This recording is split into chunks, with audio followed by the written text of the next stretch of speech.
André Kissel Fanga, bonjour, bienvenue à vous. Merci de m'avoir invité, José Lagos. Bonjour au président Bandakali, bonjour à celui que vous allez présenter tout à l'heure, bonjour aux techniciens, bonjour à tous ceux qui travaillent d'arrache-pied pour que nous puissions être vus dans le monde. Je crois que c'est une occasion merveilleuse de encore dire merci à Dieu de nous avoir accordé le souffle de vie. Et l'un des éléments très importants que nous devons souligner, si Dieu ne nous avait pas accordé la grâce, nous ne serons pas au devant de ce combat.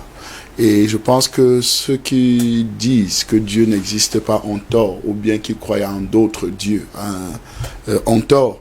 Parce que s'il fallait regarder tous les éléments spirituels qui concourent à la réussite de ce combat, vraiment il n'y a que la main de Dieu qui peut nous aider à réussir.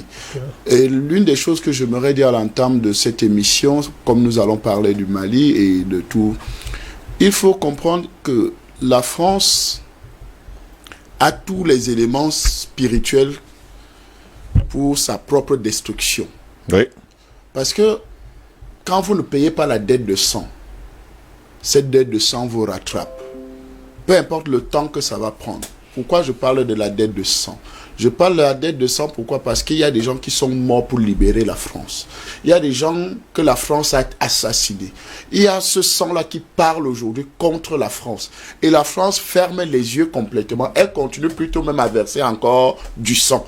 Donc vous comprenez que quand il y a cette dette de sang, le sang parle, vous le savez très bien. Vous êtes aussi quand même un bon lecteur de la parole de Dieu, donc vous savez que le sang parle. Toujours. Et le sang des Africains, parle. Des martyrs, de tous ceux qui ont payé le lourd tribut pour que la France puisse être libre, ou bien qui ont combattu pour que la France puisse libérer notre continent, ce sang est en train de parler contre la France. Et la preuve que ce combat, qui est d'abord spirituel avant d'être naturel, l'un des éléments les plus emblématiques de la spiritualité française a brûlé.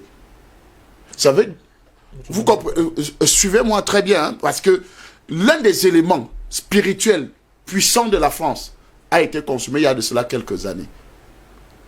Et quand vous regardez tout ce qui, quand vous regardez tous les prophéties qui ont été déclarées sur la France, quand cette cathédrale devait brûler, et il devait avoir cet instant-là un jeune président qui lui-même déclare qu'il est jupitérien, qui n'est pas aux éléments terriens.